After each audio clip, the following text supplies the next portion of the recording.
Episode 9. Kacau. Ibu perias itu keluar dengan wajah yang menyeramkan. Mata melotot dan rambut yang acak-acakan. Semua orang terkejut mendengar suara ibu perias itu yang bukanlah suara aslinya. "Siapa kamu?" tanya Bapak Penghulu. "Aku inginkan jiwa Ayuna, dia milikku." "Aku nggak mau," ucap Ayuna sambil menangis.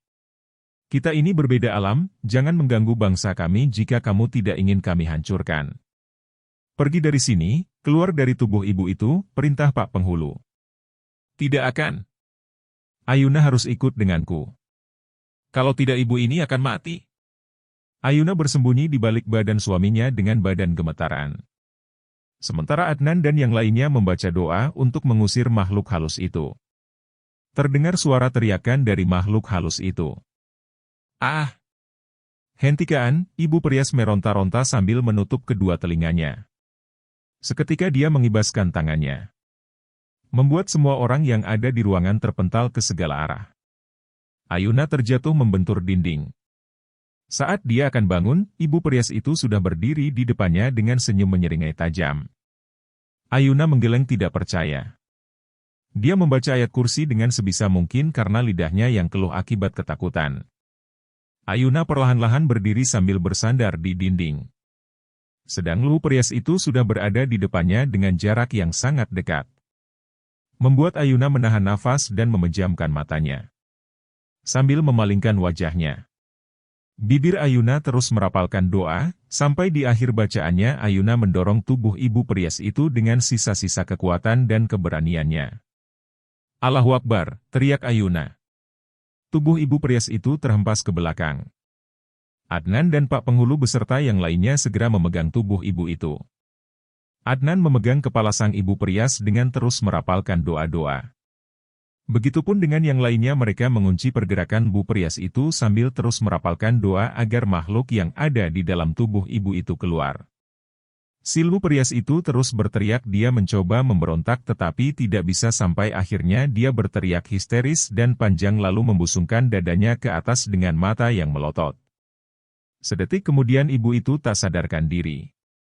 Suasana menjadi hening, hanya terdengar deru nafas dari orang-orang yang berada di ruangan. Ayuna luruh jatuh ke lantai.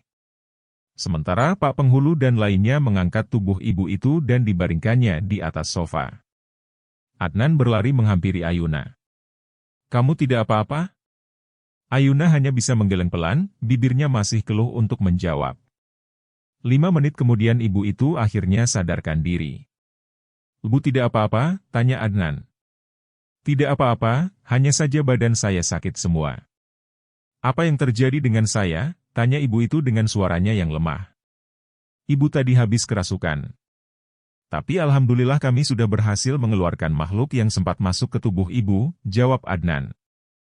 "Sebaiknya ibu bereskan barang-barang, biar saya antar pulang Bu," ucap Pak Rudi. Ibu itu kembali masuk ke kamar dan mengambil barang-barangnya. Setelah itu dia pun diantar oleh Pak Rudi pulang. "Pak Adnan bisa tungguin rumah saya sebentar kan?" tanya Pak Rudi. "Iya bisa Pak." "Terima kasih." Sepeninggalnya Pak Rudi mengantarkan ibu perias pengantin itu, Pak Penghulu dan yang lainnya pun ikut pamit. Adnan lalu mengucapkan terima kasih kepada mereka dan mengantarkannya ke depan pintu. Kini di rumah Pak Rudi tertinggal hanya Adnan dan istrinya. Ayuna masih duduk bersandar di sofa sambil memandang langit-langit rumah. Adnan mendekatinya lalu memegang bahunya.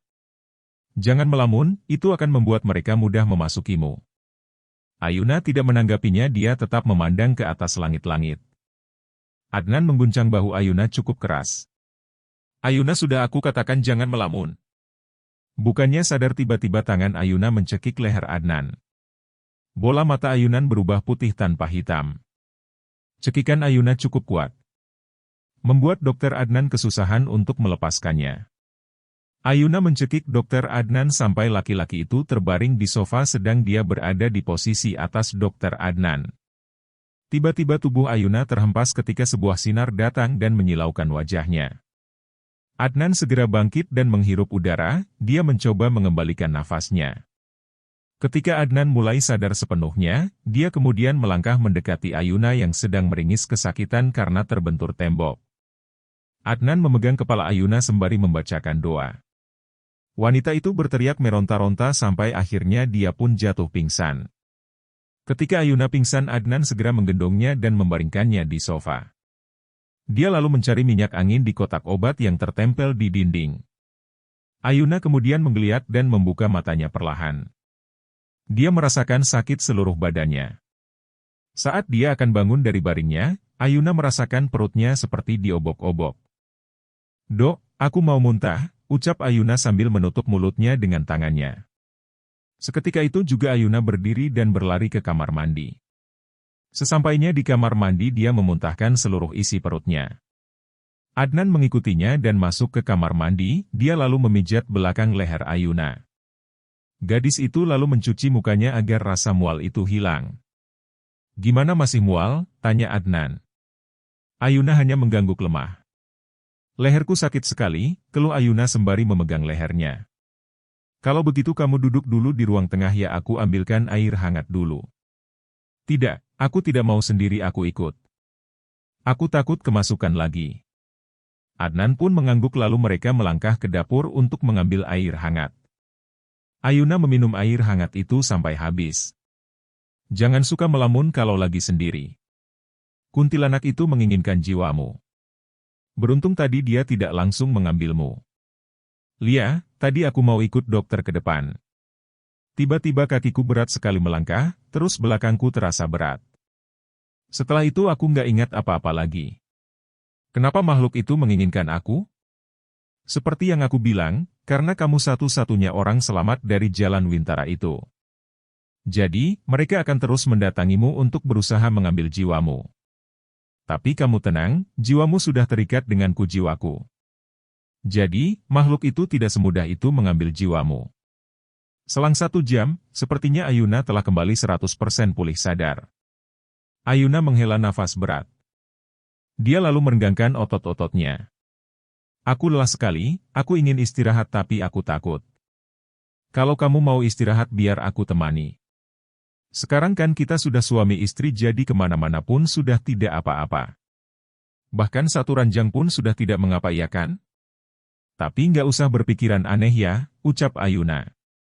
"Aneh gimana? Kamu saja yang pikiranmu sedari tadi aneh," protes Adnan. Ayuna memutar bola mata malas selalu mengikuti langkah Adnan menuju kamar. Sesampainya di kamar Ayuna terlihat bingung. "Kamu kenapa?" "Sepertinya mencari sesuatu," tanya Adnan. "Aku lupa tas pakaianku ada di hotel. Terus aku istirahat masa pakai kebaya begini? Ya begitu aja lebih baik daripada kamu menggantinya pakai lingerie." "Bisa lain urusannya," ledek Adnan. Ayuna lalu melempar laki-laki itu dengan bantal. Adnan terkekeh mendapatkan lembaran bantal yang meleset dari istrinya. "Seandainya saja ini di kampungku aku langsung ke tukang urut," ucap Ayuna sambil memijat-mijat lengannya. "Ya sudah kalau begitu sini aku pijat," ucap Adnan menawarkan. "Ogah. Nanti yang ada pijatnya pelas-pelas." "Ya nggak apa-apa, kita kan sudah sah suami istri." "Iya, tapi kan kontrak. Ingat kontrak ya.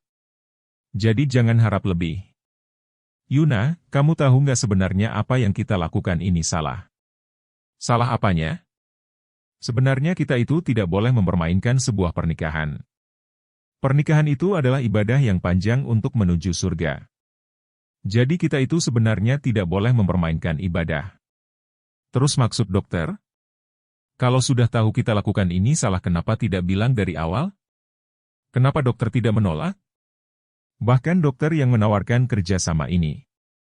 "Lia sih, maka dari itu aku tidak ingin kita berdosa, karena kalau kita berdosa bisa jadi jiwa kita tidak terikat." "Terus gimana? Kita baru saja menikah apa langsung cerai gitu?" "Ya tidaklah, masa baru 1 jam aku sudah jadi duda? Ya samalah aku juga, masa aku sudah jadi janda? Terus sekarang kita bagaimana dong? Ya menurut kamu gimana? Masa kamu nggak mengerti maksud aku?" Ayuna nampak berpikir, dia mencoba mencerna kata-kata dokter Adnan. Tiba-tiba Ayuna menggelengkan kepalanya. Tidak. Aku tidak mau dipoligami. Impianku adalah membina rumah tangga dengan laki-laki yang aku cintai dan mencintaiku." Dan aku satu-satunya istrinya. Siapa yang mau poligami kamu? Ya aku tahu arah bicara dokter ke sana kan? Haduh, susah bicara sama kamu. Sekarang kamu cepat istirahat, biar aku yang jaga di sini, jangan lupa baca doa. Iya Pak Dokter. Kita sudah suami istri, jangan panggil aku dokter, panggil aku sayang. Apa? Sayang.